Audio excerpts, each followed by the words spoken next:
terug vanaand by hierdie gedeelte in Openbaring. Openbaring hoofstuk 13, jy blaai weer saam met my soontoe. Ek hoop jy het so 'n bietjie gedink, 'n wonderlike gedeelte. Het jy gedink dat 'n so teks, een teks so ryk kan wees? En ek wil weer vir hierdie teks net gou wys.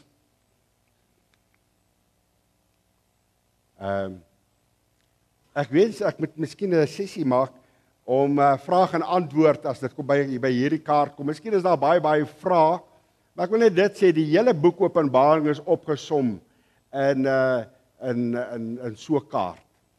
So is baie belangrik, dis waar ons is, wat ek nou genoem het, ons is daar. So daai hele deel daar, die huidige dispensasie, die kerkdispensasie staan bekend as die genade, die dispensasie van genade. Ons lewe nog in genade tyd. Dit is wonderlik om te weet, nee.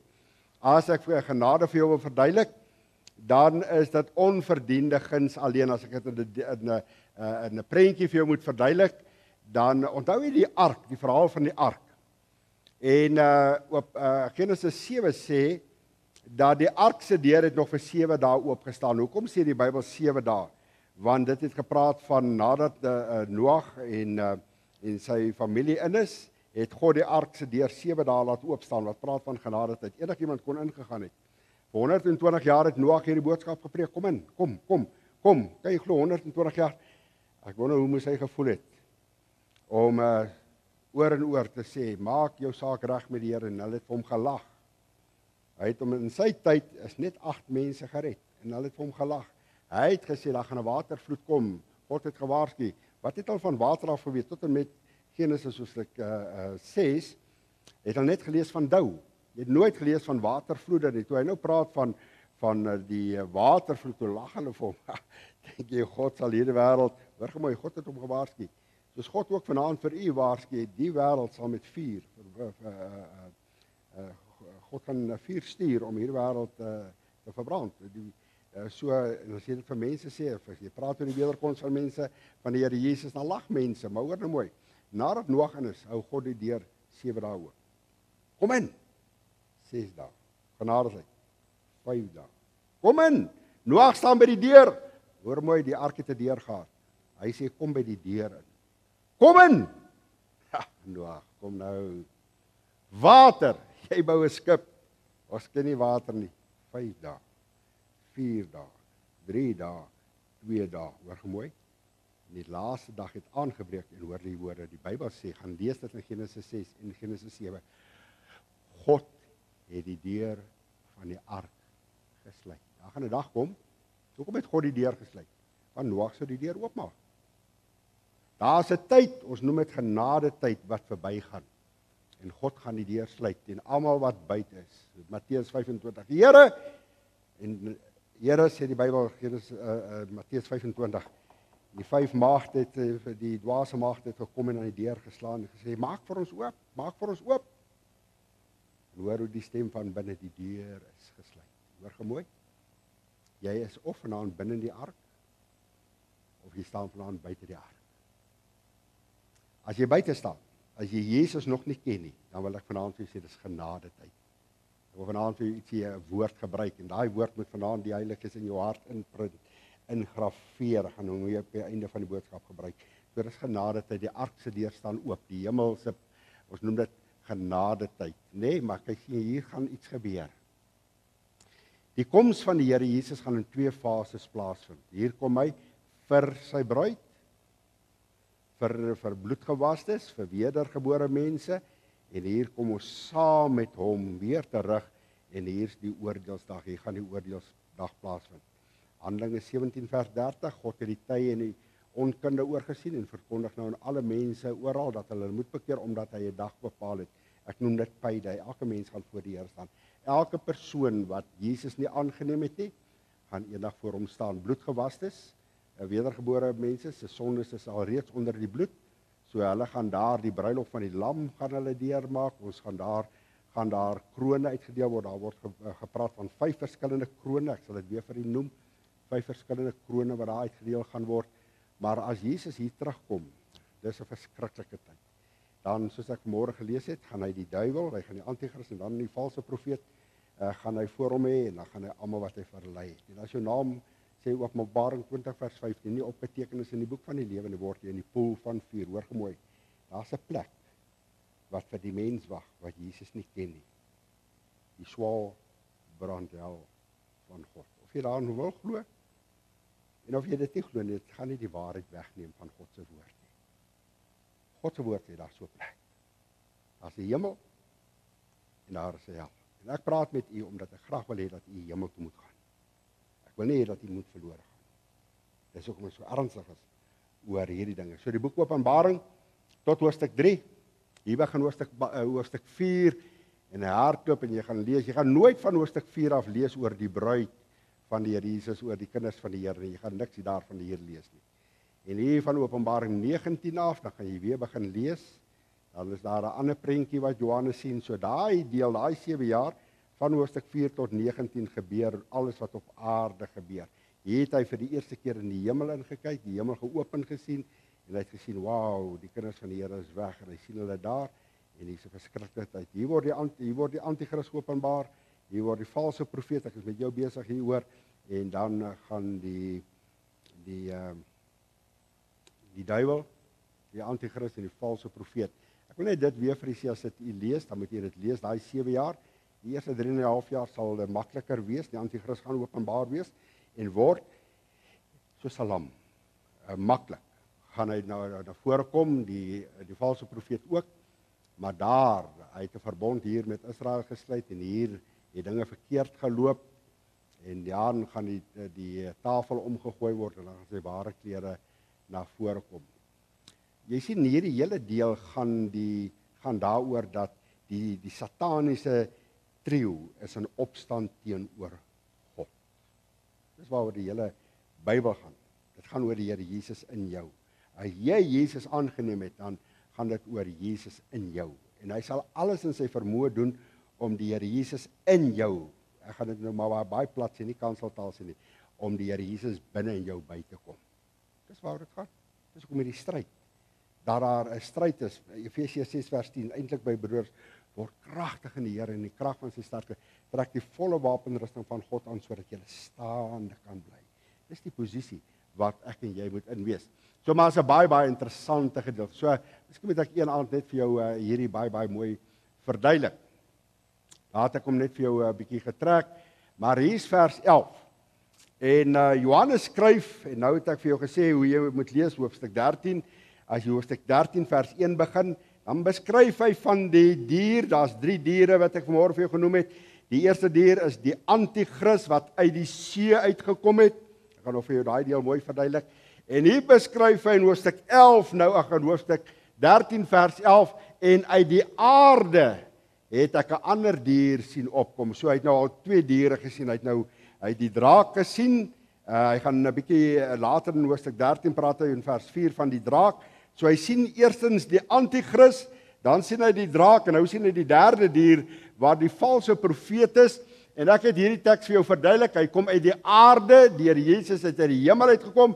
Hy kom uit die aarde uit, wat praat hy? Hy is aards. Dit sê hy kom uit hierdie wêreldsisteem uit. So hy kom, al hierdie waarvan jy nou hier lees is 'n nabootsing van die Here Jesus. Hy het 2 horings gehad en ek het môre gesê, het jy al 'n lam gesien met horings? Hy het 2 horings gehad en die een horing staan vir mag en die ander horing staan vir gesag. Hy kom en hy kom gee voordat hy die lam is. Hy is die wêreld, hy is die sataniese lam. Hy is oneg, hy is nie die lam nie, maar hy kom soos 'n lam. Hy kom in skaapsklere, hy kom mooi, kyk wat gaan hom weggee. Die oomblik toe hy sy mond oopmaak, toe praat hy soos 'n draak en aan sy stem het Johannes agtergekom en hy sê, hoor sy stem, gee hom weg. Dit is nie die lam van God nie. Johannes 1 vers 29 sê Johannes, as hy na Jesus, hy sien Jesus daar en hy sê ewe skielik hierdie woorde, daar is die lam van God wat die sondes van hierdie wêreld wegneem. In die boek Openbaring kom die woordjie lam met 'n hoofletter. Interessant, hier is hy met 'n klein lettertjie, jy moet altyd oplet. Hier praat hy nie van Jesus as die lam nie, maar die hoofletter lam met 'n hoofletter L kom 29 keer in die boek Openbaring voor. Wonderlik nie, dan verwys dit na Jesus as die lam van God. Nou het ek baie dinge vanmôre vir u gesê en Gerard, jy kan vir my dit op daai skyfie sit wat ek vir jou gevra het. En ek wil net vir u wys die valse profeet se voorkoms het ek nou vir jou voorgehou. Sy grootste taak gaan wees. Onthou, hy gaan die handlanger van die anti-kris wees. So hy gaan die anti-kris help dat jy dit vanmôre gehoor, die nuwe wêreldorde tot stand kan kom en tot moet verwesenlik. En die valse profeet is die godsdienstige leier, die anti-kris is die politieke leier, die militaristiese leier. Is dit interessant dat die godsdienstige leier, die politieke leier gaan help om die wêreldgodsdiensteenheid daar te kry, en dan gaan hy, dis sy taak, hy gaan sorg, die valse profeet gaan sorg, dat die wêreld die anti-kris gaan en sal aanbid. Hoe gaan hy dit doen?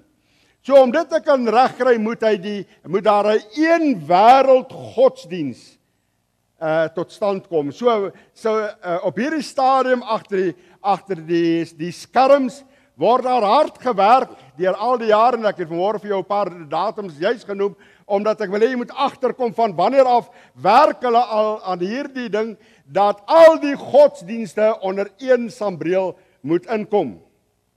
Nou hier is die 5 hoofgodsdienstgroepe wat ek vir u wil wys, en ek wil vir jou wys dat die moslems is 24% van die wêreldse bevolking, die Roomse Katoliek is 18, die Hindoes is 15, die protestante, waarvan ek en jy, die feit dat jy vanaand in hierdie kerk is, beteken juis onder die protestante groep is 8% van die wêreldbevolking, en boeddhiste en die ander klein groepies maak saam 22%. So ons wêreld waarin ons vandag bevind en waarin ons lewe, is baie vinnig om in hierdie rigting te beweeg, om hierdie 5 godsdienstgroepe nou onder een sambreel te kry. So die hindernis, die struikelblok moet nou uit die weg geruim word. Wie is die struikelblok? Wat is die struikelblok? Jy sien, die struikelblok is die Here Jesus. So ons moet werk maak van die Here Jesus. En nou wil ek dit weer vir jou sê, as jy nog 'n ou vertaling Bybel kan kry, koop hom maar. Sit hom op die rak. Al hierdie nuwe vertalings wat nou inkom, jy kan sien, word al hoe meer afgewater. Jesaja 53, in die nuwe vertalings verwys nie meer na die Here Jesus, wat Jesaja sien, wat sy lewe aan 'n kruis gaan gee, dat hy is verbrysel deur God, en dat hy die sondes van die wêreld nie, hulle verwys nou na die volk Israel. As jy na sekere verse kyk in Handelinge 4 vers 12 wat sê, en die saligheid is niemand anders as in Jesus nie. As jy na teksverse kyk oor die bloed, dan gaan jy sien is uitgehaal uit die Bybel uit. Hoekom? Ons moet 'n Bybel kry, dis wat die Paus gesê het, en ek het môre vir jou gelees. Wanneer het hy dit gesê? Het hy gesê dat hy verklaar dit in 2015 dat die Bybel en die Koran is op dieselfde vlak. So ons maak nie meer dat die woord van God is nie, ons maak hom maar net 'n boek.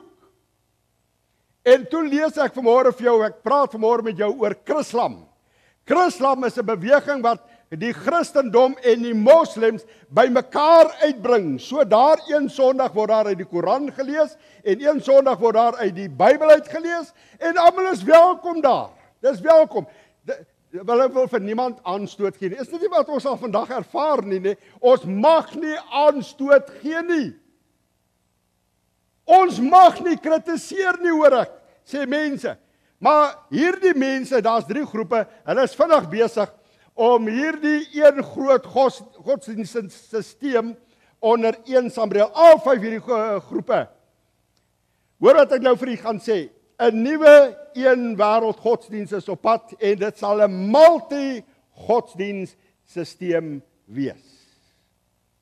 Maak nie saak wie jy is nie, of jy nou 'n Christen, 'n protestant is, jy gaan by die moslems welkom voel.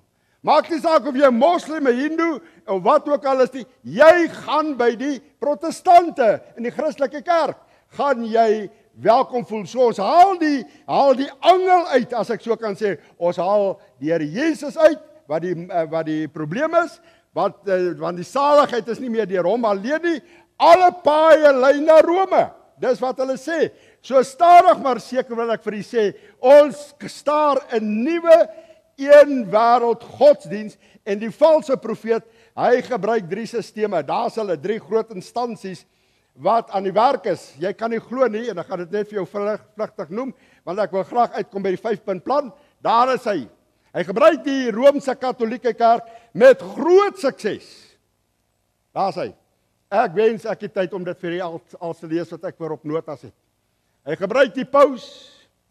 Die paus maak stellings in die wêreld, aanbid hierdie man. Hy's 'n gewone mens soos ek en jy, maar die wêreld maak van hom God.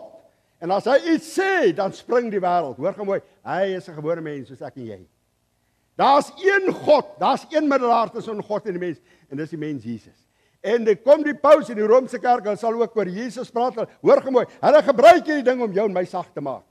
Hulle glo nie in deur Jesus nie. Hulle werk deur Maria, sy is die middelaar na God toe. Hoor gou mooi, dis hulle leerstelling. Dis hulle leerstelling. Daar's die tweede groep. Die wêreldparlement van godsdienste, ek het vanmôre vir jou gesê, jaarliks 7000 afgevaardiges kom jaarliks bymekaar. Van protestante tot towenaars.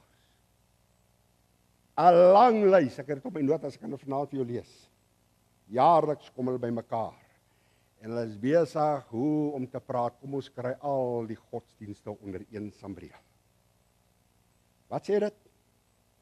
Een wêreld godsdienstsysteem. Daar's 'n derde instansie hard aan die werk vanaand, die Wêreldraad van Kerke. As ek vanaand vir jou mense moet noem, Tutu, as ek daai mense vir jou moet noem wat almal aan hierdie Wêreldraad van Kerke wat stigters was, ek wil amper sê stigters wat groot koppe was in hierdie, en hoor gou mooi, kerke moet aan hierdie Wêreldraad van Kerke behoort. Ek dank God dat ons nie daaraan behoort nie. Ek dank God dat ons nie daaraan behoort te hoor wat ek vanaand vir jou sê. Hulle manipuleer die kerk en hulle kry reg dat kerke selfs in Kimberley in 'n sekere rigting in beweeg. Die Wêreldraad van Kerke. Ek het vir u gesê in 1948 af is hierdie al gestig. En wat nou onlangs een van die leiers gesê dat ons glo nie meer dat die saligheid deur Jesus Christus alleen is en kom nie. Wat sê dit? Kom ons haal die probleem uit. Die probleempersoon. Kom ons maak die Bybel dat dit aanvaarbaar is. Hoor gou mooi, in hierdie een wêreldstelsel gaan almal welkom voel.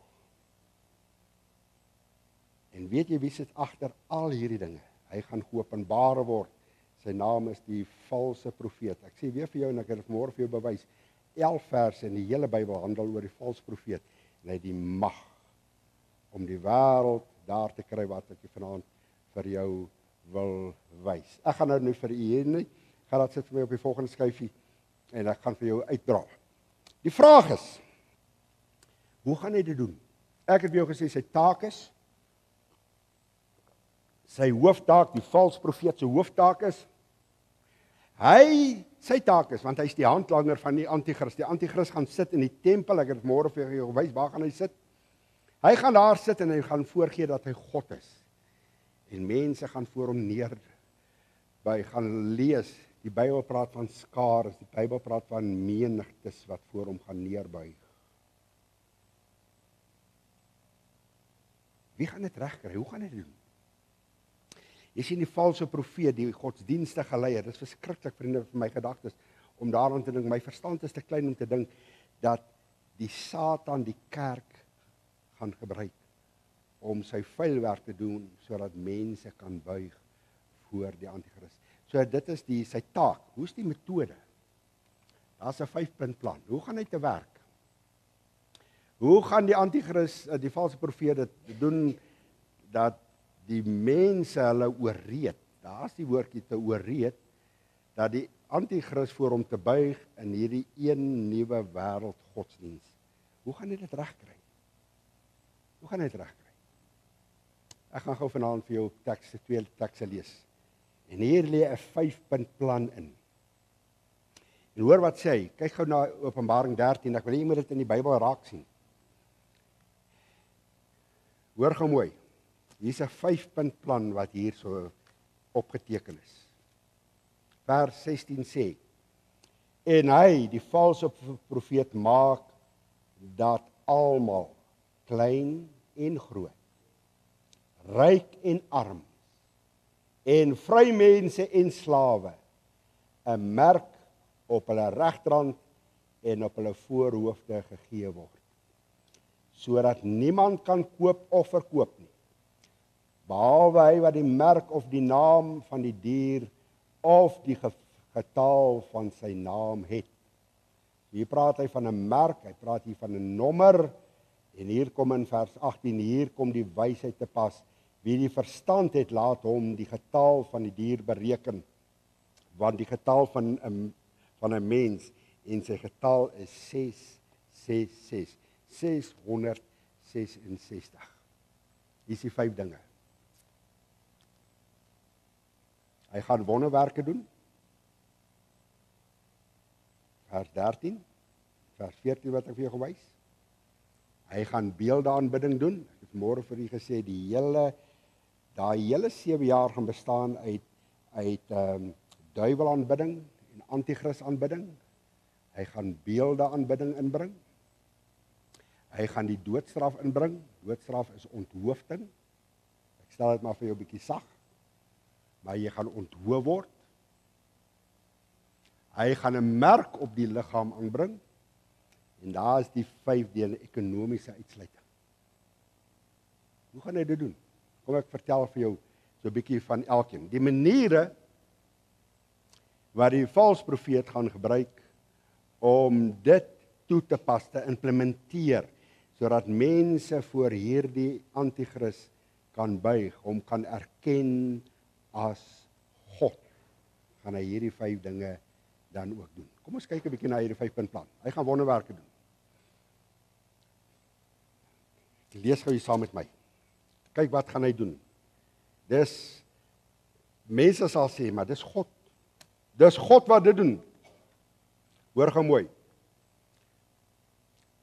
Vers 13 sê, en hy doen groot tekens, sodat hy selfs vuur uit die hemel laat neerdal op die aarde voor die oë van mense. En hy verlei die bewoners van die aarde deur wat? Hoor mooi wat ek vir die sê, moenie dink dat tekens en wonders altyd van God af is nie. Hy verlei hulle, hoe? Deur die tekens wat hom gegee is voor die oë van die dier te doen, deur aan die bewoners van die aarde te sê, dat hulle 'n beeld moet maak vir die dier, wat die swaardwond ontvang en lewendig geword het. Hoor gemooi. Hierdie man gaan nie net 'n dinamiese spreker wees nie. Ek het vanmôre vir u gesê, hy gaan dinamies wees. Hy gaan welsprekend wees, maar ek wil vanaand vir jou hierdie woord gebruik. Hy gaan ook 'n dinamiese kunstenaar wees. Hy gaan wonders doen. Bonatuurlike magte wat hy gaan hê. Demoniese magte wat hy gaan hê. En hoor wat sê die Bybel, hy gaan vuur uit die hemel laat neerreën. Nabootser. Kan ek net vir jou hier 'n paar dinge noem oor hierdie wonderwerke? Wie boots hy hierna? As Openbaring 13 vers 13 sê, hy sal vuur uit die hemel. Onthou jy dat Elia in 2 Konings hoofstuk 1 vers 10 tot 12. Blaai gesoen toe. Ek wil hê jy moet dit in die Bybel sien. Ek wil hê jy moet sien, dit kom uit die Bybel uit. Dit kom nie in die teksvers wat ek vir jou aanhaal nie. Kyk gou hier, in 2 Konings 1. Hy is 'n nabootser. 'n Nabootser.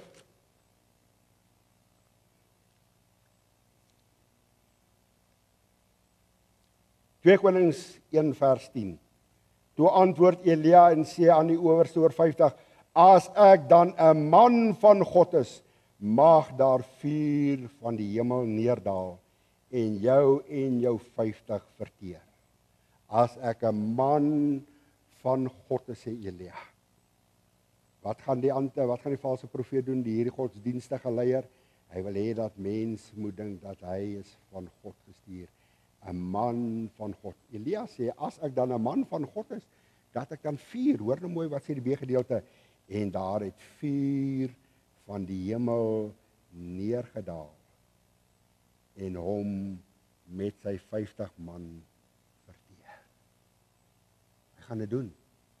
Die valse profeet sê vers 13, hy doen groot tekens sodat hy selfs vuur uit die hemel kan laat reën. Hierdie man, hy moet van God wees. Dis 'n God. Hierdie is 'n Godsman.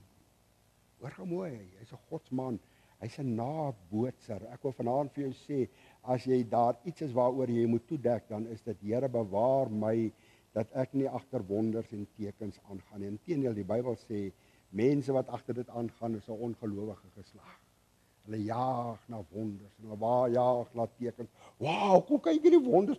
Kyk wat dit. Hoor mooi, ek sê vanaand vir jou, iemand gaan nog iemand anders uit die dood laat opstaan.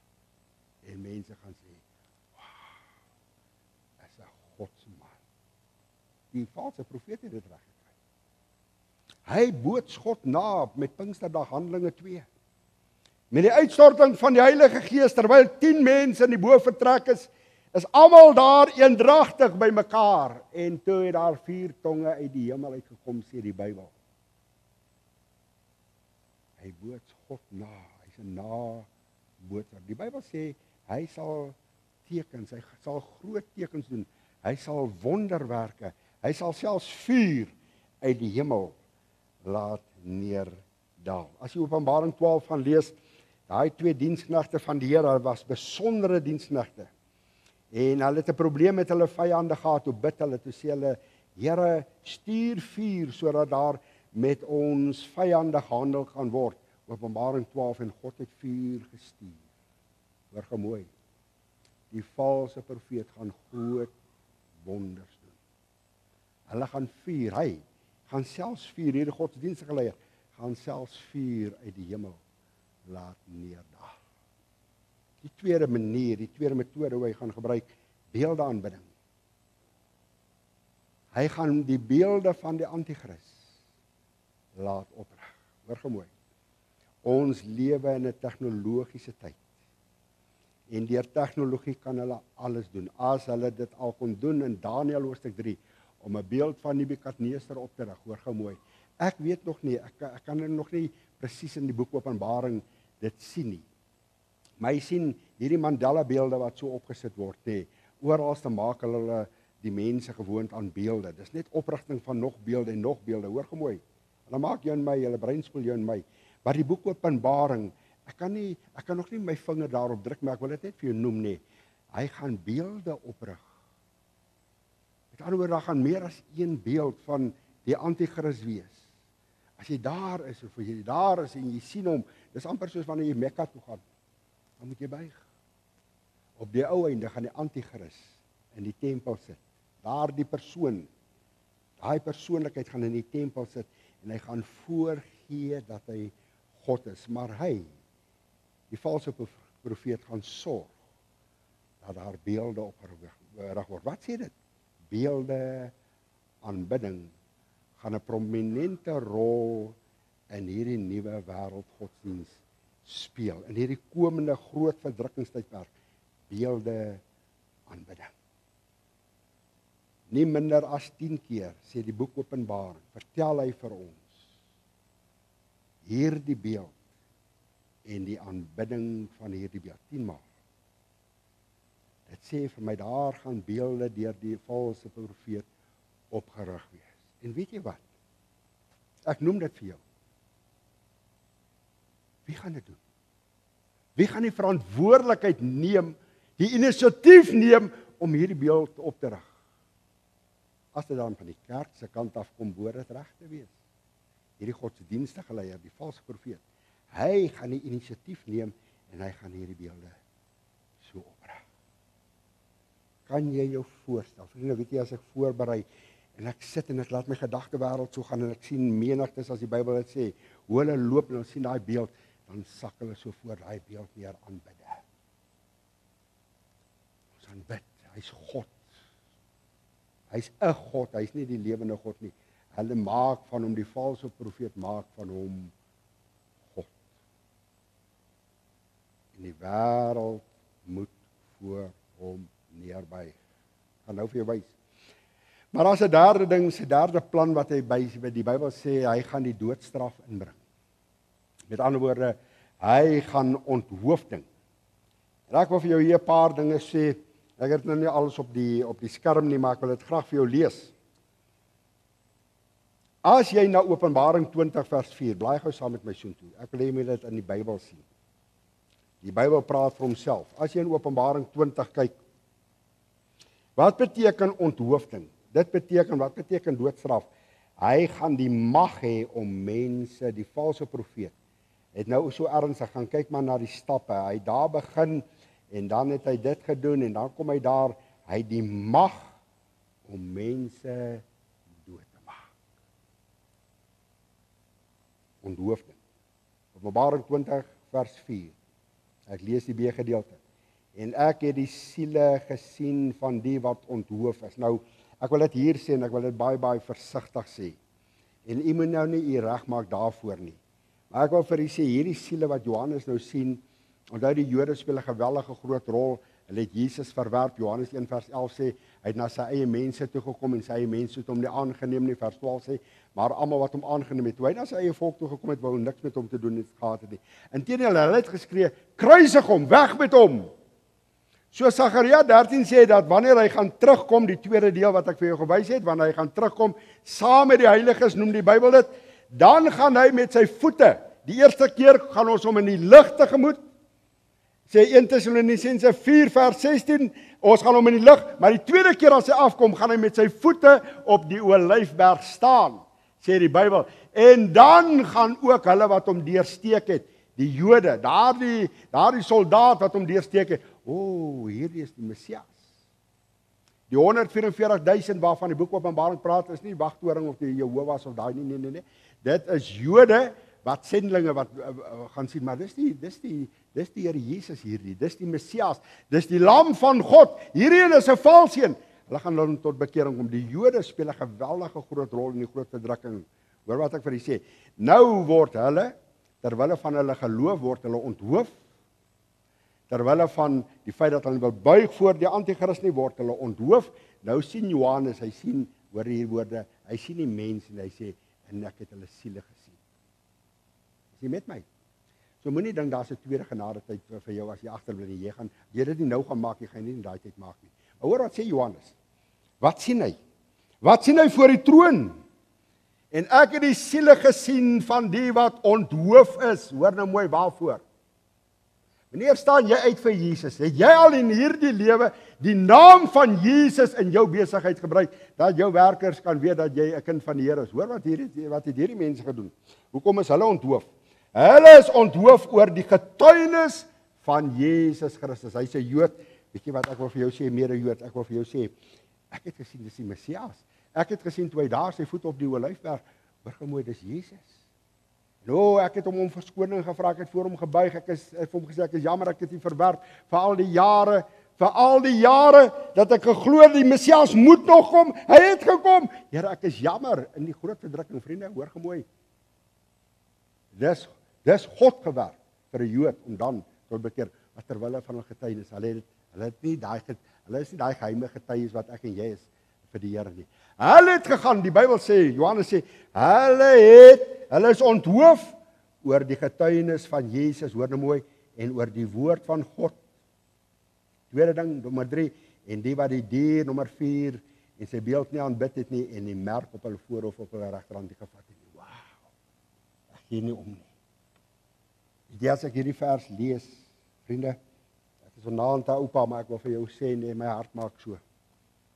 Dan lees ek hierdie teks, dan sê ek, Here, as ek nou in daai situasie moet wees, en Annelie staan nie, my kinders staan nie, my skoonseun, my skoondogter, en ou Geetjie staan daar, en ek moet terwille van Jesus, ek moet 'n besluit neem, En ek kyk hierdie guillotine in die oë en ek moet 'n besluit neem oor Jesus. Wat gaan ek doen? Wat gaan ek sê?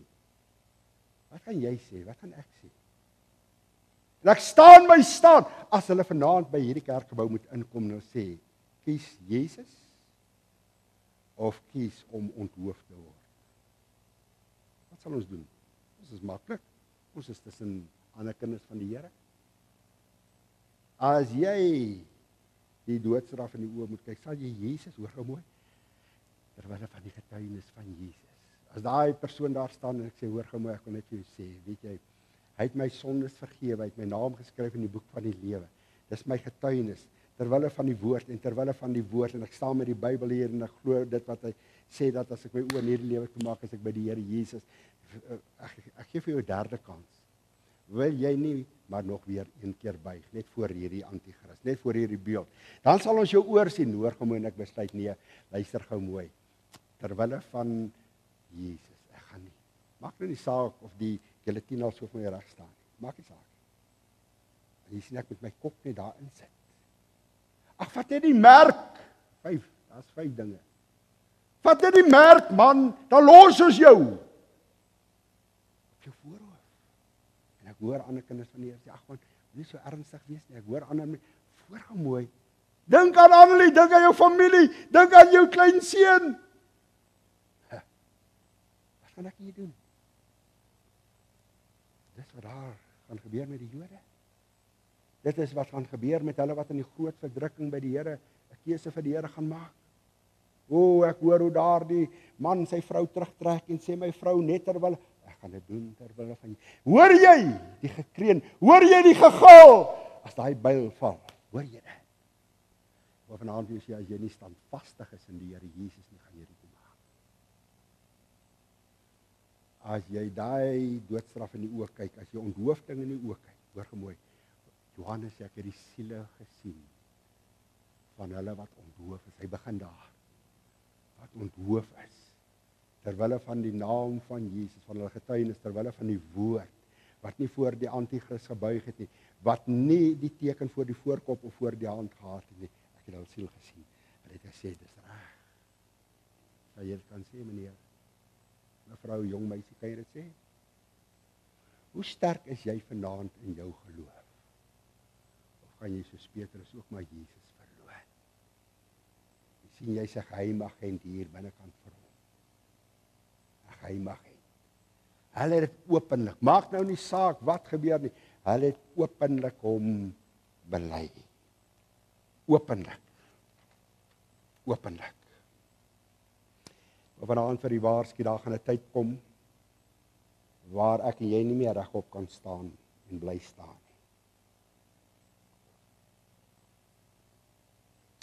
Ons gaan so smaakie kry van die groot verdrukking. Moenie dink die Here gaan ons heeltemal spaar daarvan nie. Hierdie druk raak al hoe groter in kerke. Raak al hoe groter in gemeentes. Raak al hoe groter op kinders van die Here. Hoor gou meneer, jy sal 'n keuse moet maak of jy gaan staan of jy gaan buig. Maar langer sal ons nie meer net reghou.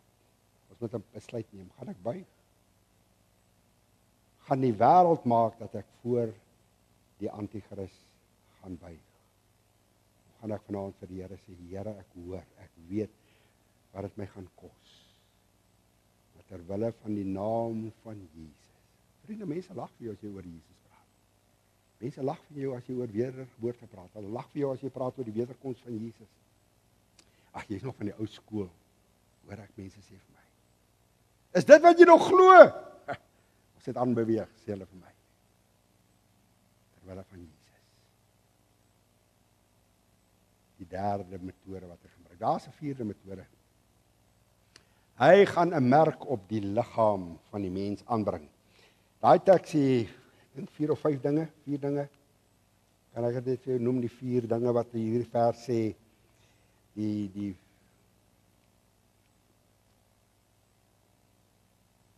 hy sê, die hele wêreldbevolking gaan gemerk word. Wat het ek nou verkeerd? En nie vir my kyk op daai stokkie onder, ek het hom gemerk, die aandiens. Die hele die hele aarde, die hele wêreldbevolking gaan gemerk word of genommer word. Dis die eerste wat hierdie vers sê. Kan ek dit vir jou lees? Vers 13, hoofstuk 13, vers 16. En hy gaan maak, hoor gou mooi, hy sluit niemand in nie. Dat almal, dit begin by almal, dan beskryf hy die almal. Klein, groot, ryk, arm, vry mense, slawe, 'n merk op hulle regterhand en op hulle voorhoof te gee. Dis nommer 4, hoor gou mooi. Die Bybel praat van 'n merk op die voorhoof en op hulle regterhand. So die hele bevolking, die hele wêreldbevolking gaan gemerk word, nommer 1. Hierdie vers sê tweede ding, die merk of hierdie nommer gaan op 'n spesifieke plek op jou liggaam kom. Voorkop of op die regterhand. Die derde ding wat hierdie vers sê, dit gaan die enigste manier wees van handel dryf.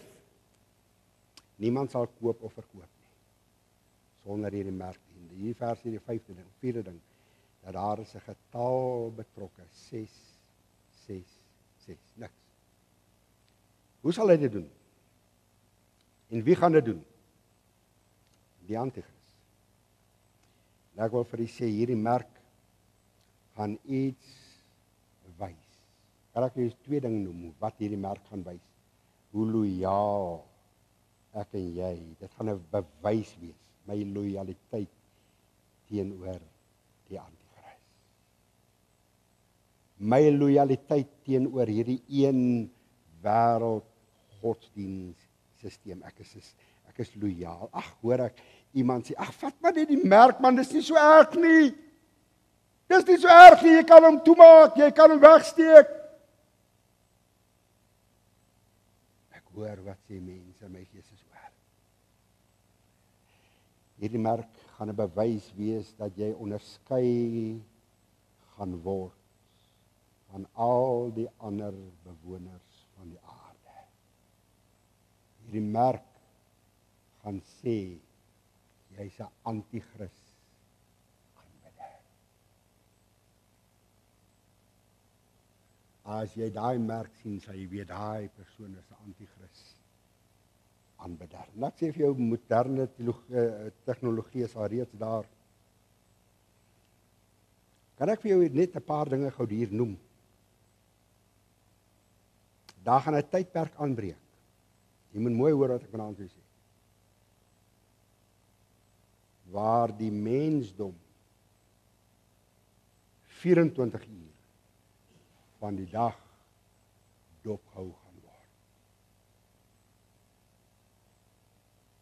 Jy gaan gemonitor word.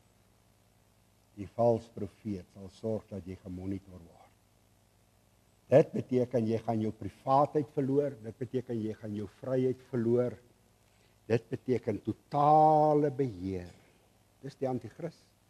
Die valse profeet wil totale beheer aan die Antichrist oorgee. Ek wil net vir jou 'n paar datums, ek wil net vir jou wys wanneer dit hierdie goed al begin.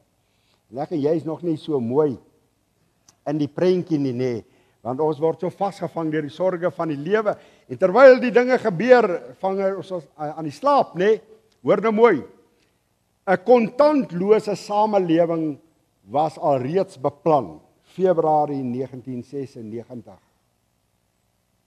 Februarie 1996 het Absa 'n brosjure uitgegee met die hoofopskrif: Hard cash is history. 1996. Interessant, Eerste Nasionale Bank was die heel eerste bank wat in die wêreld die plastiekkaart uitgebring het. Die slimkaart. Hard cash is history. Februarie 1996. Kontant geld is ou nuus. Hier kom die verskonings. Kontant geld is veiligheidsrisiko. Die hoofmotief vir alle rooftogte is kontant geld. Dit is 'n veiligheidsrisiko. Dis die grootste oorsaak van misdaad, sê die brosjure. Oneerlikheid, bedrog, diefstal, dis mos mooi. Dit klink mooi nie, dit val mooi op die hoor. Hoeveel van julle het vanaand kontant hier? Wie kan vanaand my R500 gee?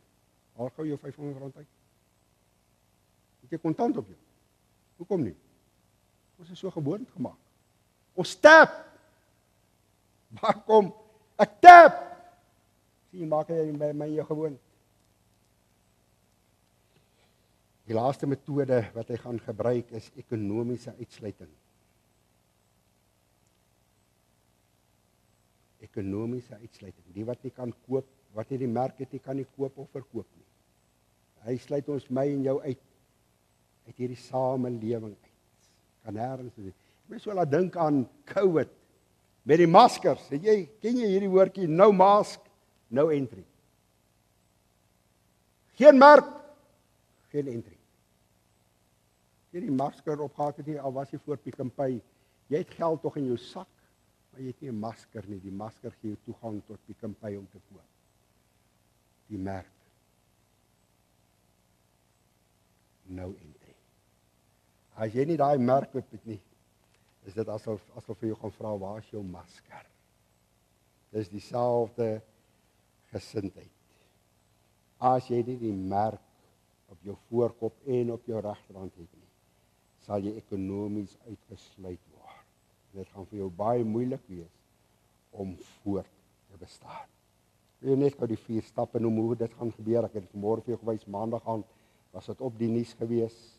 Hier kom die eerste een, finansiële markte van die wêreld moet in duie stort.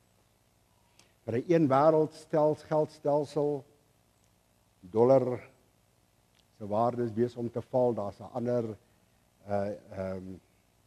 een wat nou sterk na vore kom. Kyk maar of jy dit raak sien. Finansiële markte van die wêreld moet in duie stort. 'n Nuwe geldeenheid moet ingestel word. Kyk of jy dit sien. Dit gaan lei na 'n kontantlose samelewing. En om dit kontantloos te kry, kan nog nie weet nie, daar so baie wat daar word so baie gesê, moet daar 'n mikroskyfie, 'n chip, gaan hy ingeplant word. Hulle sê hy is so groot soos 'n ryskorrel met alles van jou hele besonderhede. Ek wil net vir u sê, duisende mense, miljoene mense gaan val vir die plan van die vals profeet. As jy nie ingelig is vanaand nie, gaan jy val. Maar ek wil afsluit. Ek wil op 'n positiewe manier afsluit. Ek wil vanaand vir jou sê, ek is so spyt ek kon nie die skyfie, ek weet nou nie wat ek gedoen het nie. Maar daar's 'n ontvlugtingsroete. Daar's 'n ontvlugtingsroete. So dank die Here vir 'n ontvlugtingsroete vanaand. Ons is in genadetyd, ons is in die genade dispensasie. Wat is hierdie ontvlugtingsroete? Wat is dit? Maklik, eenvoudig gestel. Sorg dat jy saam gaan wanneer Jesus op die wolke kom. En escape route. Laat gou saam met my na 1 Tessalonisense 4 vers 16. Hy vertel van hierdie ontvlugtingsroete. Dis vir my mooi as ek dit lees, as ek my hart so voorberei. Ontvlugting uit hierdie samelewing, uit hierdie gemors waarin ons onsself 1 Tessalonisense hoor wat sê Paulus. Het jy al hierdie vers gelees? Ek gaan van vers 13, ek gaan daarmee afsluit. Ek wil vertel van hierdie ontvlugtingsroete. Ek wil vertel vanaand van dis die genade dispensasie. As jy vanaand buite die ark staan, as jy Jesus nog nie ontmoet het as jou persoonlike verlosser en saligmaker nie, dis die vereiste om saam te gaan. Dis die vereiste, jy moet weergebore wees om saam te gaan. Nie 'n kerkmens nie. Jesus het nog nooit gesterf vir kerke nie. Hy het nog nooit gesterf vir gemeentes. Hy het gesterf vir die mens. Is jy weergebore? Hoor gemooi, wedergebore mense. Paulus praat nou van wedergebore mense. Hoor gemooi wat sê vers 13, ek lees vir jou van 1 Tessalonisense 4 vers 13, maar broeders, susters, ek wil nie dat julle onkundig moet wees met betrekking tot die ontslapenis nie, sodat julle nie treur soos die ander wat geen hoop het nie. Want as ons glo dat Jesus gesterf en opgestaan het, dan sal God ook die wat in Jesus ontslaap het, saam met hom bring. Gerard, gooi die kaart vir my op. Wat sê Paulus hierso? As ons glo dat my familielid, iemand wat ek ken in Christus ontslaap het, wat beteken dit?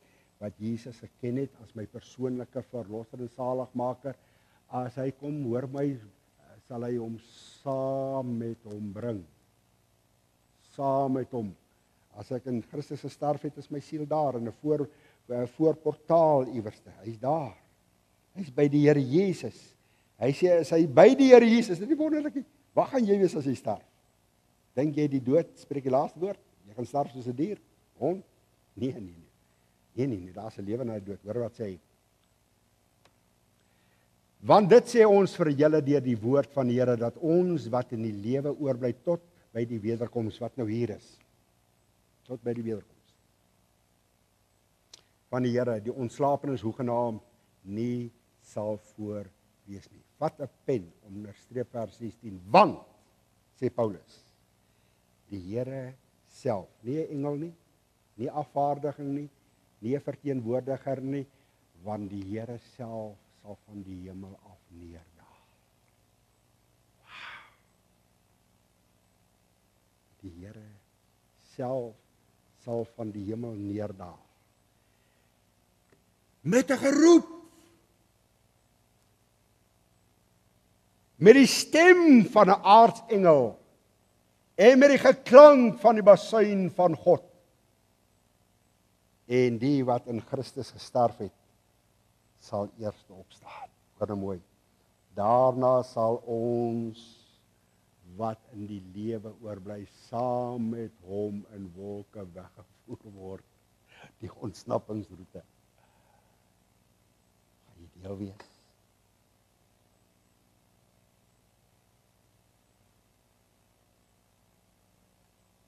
Daarna sal ons wat in die lewe oorbly saam met hulle in wolke. Jesus kom op 'n wolk en hy gaan my wegneem op 'n wolk. Gaan jy saam wees? Gaan jy daar wees?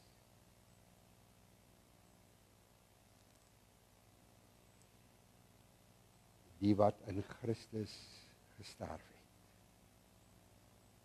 Dit beteken dis iemand wat Jesus in hierdie lewe ontmoet het as sy of haar persoonlike verlosser en saligmaker. En toe het hulle gesterf, hulle het in Christus gesterf. En Paulus sê dat hulle wat in Christus gesterf het, gaan my nie voorwees nie. As Jesus gaan kom, vriende, hierdie goed is te veel vir my kop. As Jesus gaan kom, hoor gou mooi, en daai basuin gaan blaas, gaan hierdie graf oopmaak, nou nie saak hoe lank daai persoon dood is nie. Hy het in Christus gesterf. My moeder gaan opstaan, my pa gaan opstaan, my wat in Christus. Hoe lank is hulle nou al dood? 20 jaar, 25 jaar, kan nie onthou nie. Ewe skielik gaan hulle graf te oop. Hy gaan op die wolke kom en ons gaan hom, waar sê Paulus om tegemoet? Ons gaan hom in die lig tegemoet. Dan tel swaarde krag niks meer nie. Ek gaan van die aarde as kind van die Here opgaan, hoe hoog weet ek nie. Ek gaan hom daar ontmoet. En Paulus sê daar gaan 'n ontmoeting in die lig plaasvind. En dan in wolke gaan ons saam met hom weggevoer word. Wow. Dis 'n verborgenheid. Snap jy dit? Gaan jy deel wees? In wolke weggevoer word. Die Here tegemoet. En as ek daar inkom, vriende, as ek daar by die hemelpoort inkom, hoor ek, welcome home. Welcome. 'n plekkie, Johannes 14, laat julle harte nie ontsteld en bang wees nie. Glo in God, glo ook in my, want in die huis van my Vader is daar baie wonings. In die huis van my Vader In die hemel is daar baie wonings. As dit nie so was nie, sê Jesus, sou ek dit vir julle gesê het, ek gaan om vir julle plek te berei. En hy het dit gedoen na sy opstanding, het hy gegaan om vir ons plek te berei. Dan sê hy, en as ek gegaan het om klaar vir julle plek te berei, kom ek terug om julle te kom haal, sodat julle ook kan wees daar waar ek is. Hy kom net vir sy kinders. Is jy sy kind? Is jy sy kind? Is jy sy kind? Hy kom vir sy kinders. Die enigste ontsnappingsroete wat daar is. Om van hierdie aarde, hierdie ding wat ek vandag vir jou verduidelik het, en vertel het, en probeer, dat jy dit verstaan het, weg te kom. Sorg dat jy deel gaan wees, as jy op die wolke gaan kom. My skape, luister na my stem. Kan ek afsluit met hierdie woorde? Jy moet gaan lees Johannes 12, en ek het vanmôre vir jou vertel, en ek sal dit altyd, want ek wil hê jy moet iets onderskei. Nie almal gaan daai geluid hoor nie. Hy noem dinge, hy sê met die stem van 'n aartsengel, dan sê hy ewe skielik weer met die geklank van die basuin. Dis asof Jesus iets vir ons wil sê. Paulus wil vir ons iets sê, snap iets. Toe God oor sy seun praat in Johannes 12, toe sê dit is my geliefde seun in wie ek welbehaag. Die Bybel sê en die omstanders, vir party was dit 'n donderslag. Is dit nou die weer wat geslaan het? Is dit 'n donder weer waar? Daar is nie eens 'n wolk in die lug nie. En ander het gehoor, dit is my geliefde seun. Hoor gemooi, as Jesus gaan neerdaal, nie almal gaan dit weet nie. Kom op. Hy gaan sê, kom op. Jy moet sy stem ken. My skape ken my stem. Hoor jy die stem van Jesus? Het hy met jou gepraat? Dis wanneer ek in daai intieme verhouding met Jesus kom, dan hoor ek sy stem, ek ken sy stem. Kom op. Die Bybel sê 2 gaan op dieselfde bed lê, hulle gaan slaap. Die een gaan hoor, kom op, die ander gaan bly slaap. 2 gaan op die land wees, al 2 gaan werk, die een gaan hoor, kom op, weg. Waar is hy nou? Hy was nou nie. Dis wat die Bybel sê, en ek glo God se woord. Ek vra vir die laaste, gaan jy saam? Paulus sê hierdie woorde, vers 16. Want die Here self sal van die hemel neerdaal met 'n geroep. Die van 'n aartsengel, die van 'n basuin. Kom op. Laat ontmoet. Here Jesus, dankie dat die woord so duidelik is rondom hierdie ontmoeting wat vir u kinders in die lig gaan wees. Ek noem dit 'n ontvlugting, ontsnappingsroete. Here, sal u gee dat hierdie gemeente deel sal wees, dat hulle deel sal uitmaak van hierdie ontsnappingsroete, dat hulle daar sal wees. Kom op. Dan sê Paulus, saam met Jesus in wolke weggevoer word. Die Here tegemoet. My kind, dankie vir jou getrouheid. Hoor ek dit Jesus sê, dankie dat jy my gevolg het, dankie dat jy volgehou tot op die einde, dankie, dankie, dankie. Wat sal ek sê? Ek sal net sê, dankie Here, dankie. Dankie vir die bloed, dankie vir u my skoon gewas het, dankie dat jy my rein gewas het, dankie, dankie, dankie.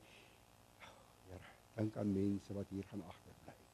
Dink aan hulle in ons gemeente, Here, wat dit nie ernstig met u bedoel nie. Dink aan hulle. Here, sal u die naprediker van u woord wees. Dankie dat ek dit vir u kan vra. Ek bid dit in Jesus se wonderlike naam.